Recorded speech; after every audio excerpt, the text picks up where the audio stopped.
Bienvenue au plus beau problème d'échec de tous les temps. Et je te souhaite une bonne et heureuse année 2026. Et cette année encore, il y aura plein d'études d'échecs que nous analyserons ici sur cette chaîne. Comme ici, malheureusement, il y a une exception.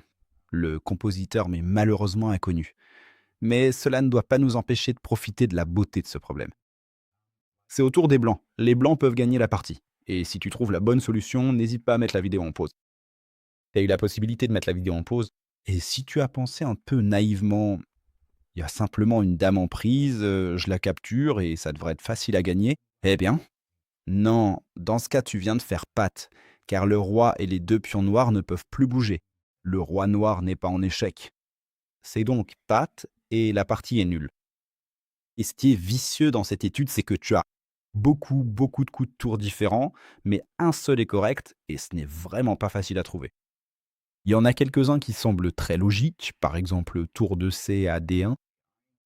Oui, ici nous menaçons tout simplement le mat et la dame noire ne peut pas vraiment bien défendre, car au pire, cette tour peut aussi donner mat. Mais les noirs ont ici une défense super créative, et c'est dame en H4. Et je trouve ça tout simplement incroyable. D'abord, les noirs contrôlent cette case importante, et menacent eux-mêmes de mater. Et en tant que joueur avec les blancs, on ne peut pas vraiment gérer les deux à la fois. Donc d'abord, voilà, si on prend la tour ici, c'est le même principe qu'avant, les noirs sont pattes. Et si on se dit ici, d'accord, alors je joue tour en D4. Et oui, cher joueur des noirs, prends donc cette tour, comme ça je pourrais tranquillement mater ici.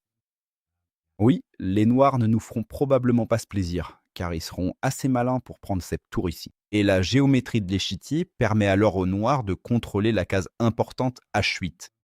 Eh oui, c'est pourquoi il n'y a pas de victoire pour les blancs ici. Un autre coup intéressant pourrait être tour de C en F1.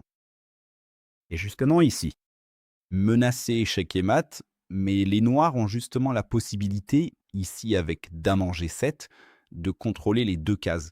Et les blancs ne peuvent pas vraiment bien avancer ici, faire des progrès. Il en va de même ici pour tour de C en G1. Les noirs jouent tout simplement dame en G7, contrôlent les deux cases de mat importantes, et les blancs ne peuvent faire aucun progrès ici.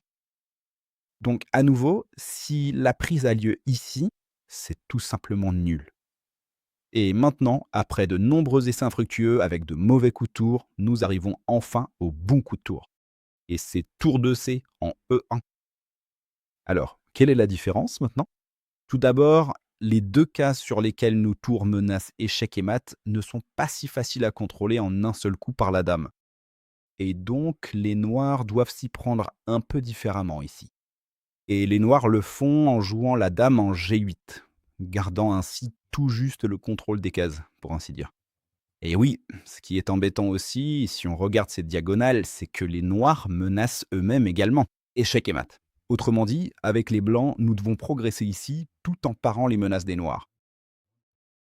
Et nous le faisons de manière très créative, à savoir avec tour en E6. Ça ressemble d'abord à une gaffe. Mais les noirs seraient fous de simplement prendre la tour, car tour H8 aurait alors l'air un peu idiot pour les noirs, puisqu'ils se feraient mater ici. Les noirs ne vont donc pas prendre cette tour ici.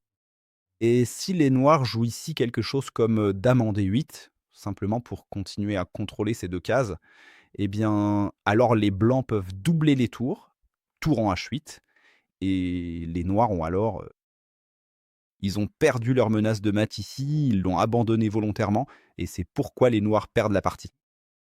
Pour cette raison, le meilleur coup défensif est dame en F8. Il contrôle quand même ces deux cases, mais les noirs maintiennent malgré tout cette menace de mat, ce qui fait que tour en H6 ne serait pas une bonne idée. À la place, oui, les blancs doivent à nouveau gérer la situation, ils doivent progresser. Mais en même temps, ils doivent aussi veiller à ce que ce mat ne puisse justement pas être réalisé. Et donc le meilleur coup est tour en E7. Il suffit de placer à nouveau la tour entre les deux. Et nous avons quand même fait des progrès. Nous avons amené la tour sur la septième rangée. Et celle-ci est généralement un peu plus forte que la sixième rangée. Que peuvent faire les noirs ici? Encore plusieurs options. Dame en D8, même scénario qu'avant. Pas une très bonne idée. Dame en G8, meilleure idée. car les noirs maintiennent ainsi cette menace de mat. Et que fait le joueur avec les blancs maintenant? Tout simplement le même motif qu'avant. Il suffit d'intercaler la tour. Eh oui, le progrès n'est pas vraiment visible, mais il est simplement là parce que maintenant, les noirs ne peuvent plus créer cette menace de mat, car cette diagonale est bloquée.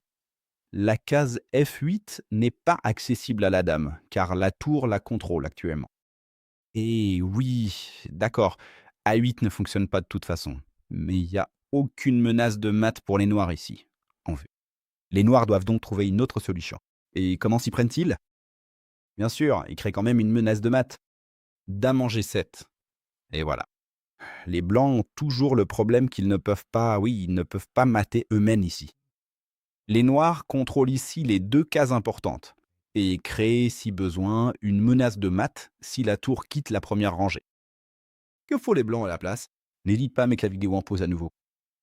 Voilà, c'est le moment de mettre la vidéo en pause. Et le coup gagnant pour les blancs ici, c'est avec la tour. Prendre en C7. Parce que qu'est-ce que les noirs peuvent vraiment faire ici? Si les noirs reprennent ici avec la dame, eh bien ça se termine de façon très sobre. Après tour D8, oui, la dame doit probablement s'interposer. Et si on prend ici, alors c'est relativement rapide. Échec et mat. Autrement dit, le sacrifice de la tour doit ici être accepté avec le roi. Et les blancs ont quand même une position gagnante ici, notamment avec le coup tour en daim. N'oublions pas, nous devons toujours parer la menace de mat des noirs. Et ici, nous posons quand même une menace assez sournoise, avec tour en E7. Et oui, qu'est-ce que les noirs peuvent vraiment faire ici? Dame en E7, je pense que c'est un coup défensif plus logique, ou du moins un coup sensé. Il s'agit simplement de renouveler la menace de mat une fois de plus. Et oui, tour en D7 n'est quand même pas empêché. Les noirs vont ici capturer avec la dame. Nous pouvons prendre la dame. Et si le roi prend, alors ici, nous avons libéré le pion et nous pouvons obtenir une dame.